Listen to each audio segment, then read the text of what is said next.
You're listening to Affected by Altitude, a Colorado Rockies podcast for and by Rockies fans on Rocky Mountain Rooftop.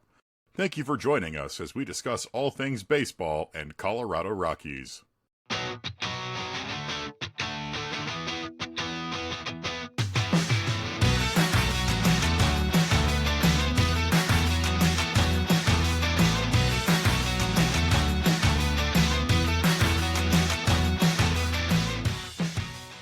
Hello and welcome to a Rooftop Mingle on Rocky Mountain Rooftop, a Colorado Rockies podcast. We are joined today by a special returning guest. It is the newly promoted third baseman of your AAA Albuquerque Isotopes, Kyle Karros. Kyle, thanks so much for joining us this afternoon. Of course, guys. Happy to be here. It's been a while since we talked to you. We last talked to you when you were with Spokane. You've made a couple of leaps since then, so congratulations on all that and the season you're having so far. Thank you, guys. Appreciate. Yeah, I remember that. I think we were on the road to Hillsboro or something. Yeah. When I got you guys last. Yeah, and you've been very busy since it was around this time last year, and you've been very busy since then. Finished your degree with UCLA. Mm-hmm. Congratulations on that. Thank you. Was named the Northwest League MVP after the Spokane Indians won the Northwest League championship, and have since bumped up 2 levels from high A to AAA, and now you are on the cusp of the major leagues.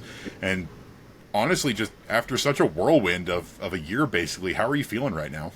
I mean, I'm very grateful for it all. I think that's the first word that comes to mind. Just the opportunities I've been given in this organization, the belief they've showed in me, the teammates I'm surrounded with, and the coaches that are around me. I really couldn't have asked for a better setup and better people to kind of go through this journey with. Yeah, and speaking of teammates, that was one of the first questions I had for you, is for the last couple of weeks down in Hartford, you and a bunch of the other guys down there really are the group of players making up what is considered potentially the next core for Rockies baseball. You, Charlie Condon, Jared Thomas, Wellington Herrera, Sean Sullivan on the mound.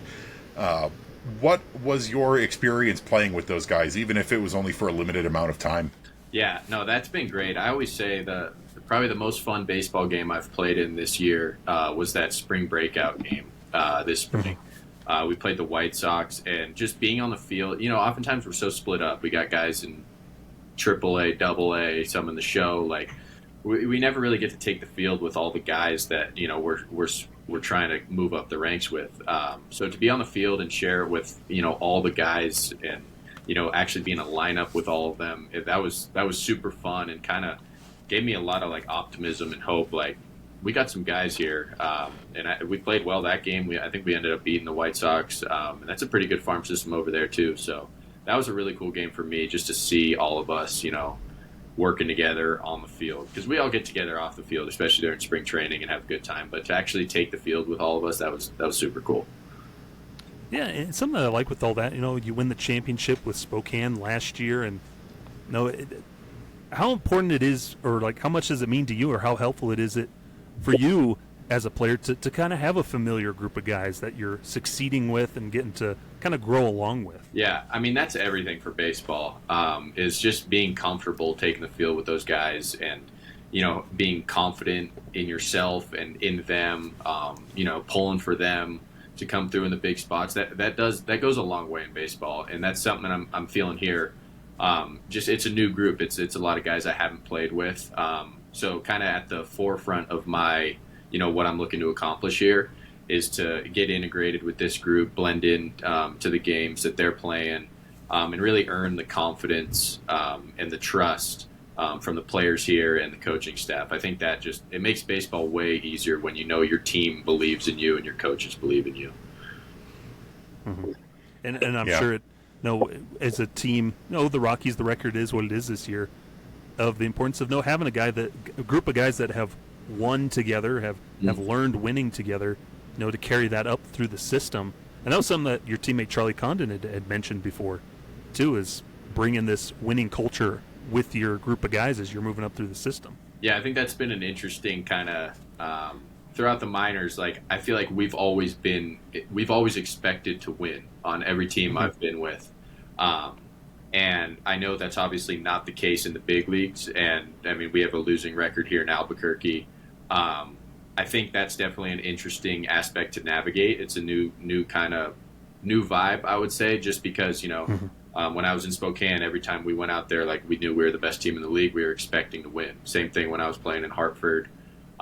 Every time we took the field, we were expecting to win. And I think that we can change, the kind of expectations and the vibe here in the next few years in the show. Yeah, because it's got to be tough because, so many parts of the Rockies farm system, like you said, they go out and they expect to win. The Arizona Complex League, with whom you spent a brief amount of time this season, just clinched the playoffs down there. Fresno's been to the playoffs recently. Spokane won the Northwest League last year. Hartford's having a very good season after making the playoffs last year. And then, unfortunately, with both Albuquerque and the big league team, finding the wins there tends to be a little bit more difficult. And unfortunately, in your debut game in Albuquerque, it was a tough night. Yeah. And what were your feelings on just you're going from a team in Hartford that is very much loaded with talent in that next core, and then you're moved up and you're on the cusp of the next level, but it's so much harder to win at that next level. Yeah, it's interesting for sure. I would say, this is the first time I feel like I'm actually part of the Rockies. I feel like in the lower levels of minor league baseball, we're doing our own thing. We're expecting to win. There's no one looking at us differently because we're the Rockies, because we've probably got a better team than them in Double-A or in High A last year. I feel like this is the first time where it kind of feels like, this is a direct affiliation of the Rockies, and maybe there is that expectation or that kind of stigma that comes with being an affiliate. But this is the first time I've definitely experienced that, because, like I said, at the lower levels, we're the top dogs in the league, and we're expecting to win every time we go up there. Yeah, and I expect, because as you get up to AAA, knocking on the door, it's such a big mix of, there's guys that have played in the big leagues, guys that are, have been there, but they're sent back. So there's a lot bigger, maybe melting pot than maybe perhaps Double-A, Single-A, those types of things. Which so I think you nailed it there. Mm-hmm. Yeah, and a lot of your new teammates here in Albuquerque have big league experience. You've got Sam Hilliard, Owen Miller in the pitching staff. You've got guys like Lucas Gilbreth, Anthony Molina, and even the younger guys. Carson Palmquist made his big league debut earlier this year, and I'm wondering, for have any of these guys so far been guys that you've worked with, in terms of these are guys with direct big league experience with the Rockies organization, and if they've imparted any sort of wisdom onto you? I mean, I've only been here 2 days. I think more of the wisdom that I've gotten from them kind of came during spring, when they would kind of take me under their wing when I was in big league camp. I'm sure that'll come, in the next weeks that I'm here. I'm still trying to keep my head above water here, just meet all these new faces, settle in with a new group. But yeah, they've been great. It's obviously great, playing with these guys who know how to play at the highest level. Just taking BP with them, taking grounders with them, it definitely has a different pace to it. So it's great that I'm here and able to learn from these guys. Kyle, something I wanted to ask you with that too. Just barely getting promoted, after the All-Star break and everything. What is that call like when you get that news that you're being moved up to the next level? Because we always hear about the guys getting their call to the big leagues, but what's that experience like where you're getting the call where you're moving up a level in the minors? It means a lot, that the work and the dedication and the production is being valued and rewarded, and that part feels great. But at the end of the day, it is. I mean, this is my job. It's. I was stoked to be promoted, but at the end of the day, I know where I'm trying to get to, and I'm not there yet. Yeah. So there's still a ton of work to be done. There's not a whole lot of celebration going on. It's not. Yeah. It's not like you get the whole clubhouse together and everyone's stoked for you. It's more of a low key thing, kind of moving up the ranks. I'm sure the big league debut is probably a more emotional day. But I was kind of looking at it more like it's just another step in my path to kind of pursuing my dreams. So no tears are being shed of just out of sheer joy getting moved to AAA. No, I mean, I was stoked. One of the greatest part was I didn't want to fly back from Hartford back to the West Coast for All-Star break and then go straight back. That was just too much travel. So once I got the word I was going to go to Albuquerque after the break, I was able to come home for a little bit, which was nice. That was probably the part I was most fired up for. Other than that, I'm stoked to be here. But at the end of the day, it's just I'm still going out there and I'm playing baseball every day. Nothing really changes. Right on. Yep. And so far, I've been watching both the games, and like you said, it's only been 2 games, but making contact with the ball. Got your first AAA hit yesterday. Congratulations on that. Are you intending to make any sort of adjustments in how your game is played now that you are playing at such a high altitude? Albuquerque is very similar to Colorado in that it's high altitude baseball. It's a dry climate. Sometimes guys consider making mechanical or swing adjustments, but when last time we talked, you had just over the off season had made some adjustments to your swing and your stance, and I'm wondering if you are just going to, instead of trying to make any adjustments with how the ball travels there, just continue to do what you've been doing. I think a lot of it is continuing to do what I'm doing. I think I put a huge priority on pitch selection. I think that goes along. I think you can go up there with really any swing. If you're swinging at the right pitches and taking the right ones, you're going to be in a good spot. So that's going to be at a premium for me anywhere I play. And then something, I think that will play up here is just putting backspin on the ball. And I've kind of looked into that a lot this year, and I think there's a lot of premium on getting the ball in the air nowadays, and I think it's like a counterintuitive thing with hitting. It's like you try to put the ball in the air, it's not going to go there. So something I've been kind of focusing on is just backspinning the ball, not necessarily trying to get it in the air, just putting backspin on it. And it just taking BP here the last couple of days, you can see the ball does fly here. So I think that's naturally going to come as I settle in here. But yeah, over the first kind of 2 days, from what I've experienced, it's a lot of the same stuff, and I'm seeing the ball really well, not chasing. I'm putting the bat on the ball, so I'm happy with how it's gone so far, and that's going to be. I'm going to continue to kind of just play my game of baseball, and I think you'll see a little bit of the elevation and altitude and all that stuff, kind of making the ball fly a little more just in my game. But I'm not going to go and chase anything. Yeah, that's very similar. Ryan Ritter, who was with the Topes earlier this season and has since made his big league debut, saying very similar stuff is, I'm going to go up there, I'm going to focus on pitch selection, I'm going to focus on getting the barrel to the ball, and the power will come after that. I think, I've always said, in pretty much any interview, if you're a power guy before you have a hit tool, I don't think that plays really anywhere, especially not in the big leagues. I think you got to be able to hit, you got to be able to walk, you got to be able to work counts, and then I think power just comes with experience. I think if you try to go power before your hit tool, I think it's going to be a long and frustrating road for you. Yeah, and that's something that I've noticed, though, looking at your numbers this year and just done, is that pitch selection, that plate discipline, and the contact is just what really stands out. And it's something that we just saw in the Rockies draft, where a lot of the hitters they took were guys with good hit tools. Yeah. And I always think of you and you being on the cusp of knocking on the door of the big leagues. Of that hit tool is so important. Yeah, I mean, it's been great, and the Rockies have been great with me. I know there's probably a ton of orgs, and I know when I was going through the draft process, a lot of guys were like, "We need you to hit home runs. We need you to hit home runs." And the Rockies have always just put a premium on doubles with me. They're like, "Just go out and hit your doubles." Those doubles are turned into homers when you're 24, 25 years old. But as far as now, I'm trying to walk more than I strike out, and I'm trying to put the ball in play and make hard contact and be a complete hitter. And then I would imagine in the next couple of years, as I grow, as I fill out, the home runs will come. Yeah, that's actually really interesting to hear because, like Skyler mentioned, in this year's draft, the Rockies focus so much on bat-to-ball skills. You're talking about, the Rockies telling you, we need you to hit doubles. Is not only is it, like you said, that the power will come with that, but also the environment that the Rockies play in. Everyone talks about Coors Field as, it's this monster home run park, but what gets overlooked is that it's much more a doubles and triples park. of the deep outfield and the ball carries, where even if it doesn't go out, that's still a valuable extra base hit.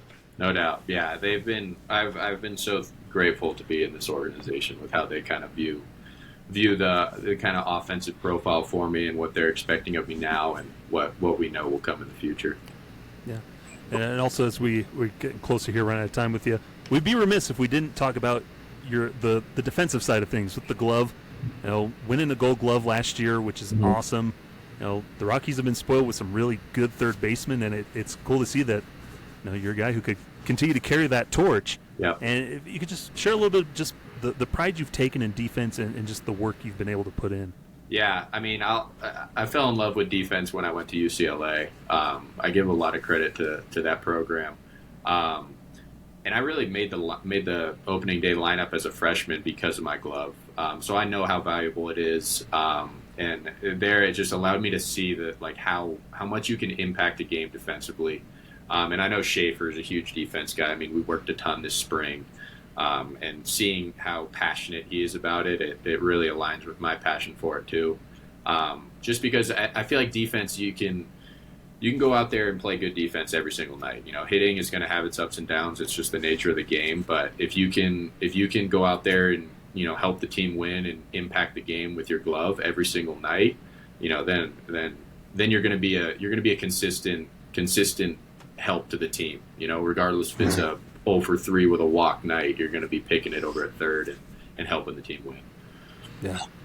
And kind of to piggyback off of that, what would be your all-time, what would be your dream infield that you'd get to play with? I mean, with just kind of looking at how it can shape up, it would probably be Tovar at short, me at third. I mean, in the near future, probably Ritter at first, and then either Toglia or maybe Condon at first, and then you can start. I mean, more so down the line, you can start throwing Holiday somewhere in the middle too, which would be awesome. But I think we got some really good pieces, and I think it's going to be really fun taking the field with these guys for the next years to come. And what about in terms of all time, just any baseball player in history? Yeah, me at third. Let's see. I feel like I'm going to lean toward a lot of Dodgers because those were my favorite guys growing up. Yeah. I'd probably put my dad at first. That'd be sick if I was to him. And then, middle. Oh, you know who I'd go? I'd go Chase Mydroth. He's a kid with the White Sox. He's like my best friend. We've grown up and gone through this baseball thing together. I'd put him at short so we can talk about surfing all during the game. And then second base, who would I go with? Can Mookie play second? I'm sure he can. That'd be sick. Where can't he play, honestly? Question I had for you, you did mention your dad a little bit. It's also been mentioned that, growing up in the Dodgers clubhouse, you had spent a lot of time with Justin Turner as well. I'm wondering if you still keep in contact with him, if he's still imparting any sort of wisdom on you, or how that has helped develop your game. Yeah, I haven't seen him in a while, just with him being out of LA now. I know my dad still runs into him a lot, and he's always quick to check in with me and my brother, see how we're doing. There hasn't been any no recent interaction with him, but I'm sure if he ever makes his way back to LA, there'll be a ton, because he's probably the greatest dude to me growing up, and just including me and stuff, and showing me the ropes. So I'll always have the utmost respect for him and gratitude toward him. Mm-hmm. Excellent. Yeah. And then before we wrap up here with you, Kyle, there's one that we've been asking everybody this year. You're stranded out in the desert, down there in Albuquerque or wherever. You're stranded out in the desert. What teammate, past or present in the organization that you've played with, who's your go-to guy that's going to be out there with you to help you? I'm probably going Cole Carrick, man. We've been through a lot together. We've come up together. We'd probably have a good time out in the desert. We might not even try to leave the desert. Right. Out there. Oh, this is just where we live now. Yeah, exactly. We'd make the most of it though, that's for sure. Yeah, I mean, it was Cole Carrig. You and him when you won the Northwest League MVP. Yeah. It was Cole Carrig who robbed you of the Triple Crown down Right. there. Yeah, he lets me know that. Don't worry. And then Kyle, my wrap things up with the more fun questions. You have now played at every level, home games with the Rockies organization. Who is your favorite mascot so far, and why is it Ribby and Otto from Spokane? Yeah, I was gonna say Ribby. It's Ribby's got that shakedown, and that's something I haven't seen out of any mascot. The fans all love him. It's a fish, which is sick. Yeah, I'm gonna go Ribby. It's not a bad choice. Orbit's pretty fun. We've got good mascots I don't know through. if I've seen Orbit yet. You'll probably see him tonight. I like Orbit a lot. I think he's a lot of fun as well. But the Rockies are pretty spoiled in terms of mascots. We've got Dinger up at the big league club, who, in my opinion, best mascot in the league outside of the Fanatic, and then just straight down good mascots throughout. Right. Yargo's kind of scare me with their mascots, but these things are scary. But yeah, Chomper's a bit much. Oh, that's funny. But Kyle, thank you so much for joining us again today. We really appreciate you coming back to the show. So excited to have you so close, playing in Albuquerque. Really looking forward to watching you the rest of the way, and we're wishing you the best of luck. Heck yeah. Thanks, guys. Appreciate y'all. Yeah. So once again, here on Rocky Mountain Rooftop Mingle, joined by Kyle Karros, your third baseman of the AAA Albuquerque Isotopes. Thank you so much for listening, and we will catch you next time. this has been Affected by Altitude, a Colorado Rockies podcast with Rocky Mountain Rooftop, a proud affiliate of the Fans First Sports Network. Catch new episodes every Monday on wherever you get your favorite podcasts. Be sure to follow us on YouTube as well for video versions of the show.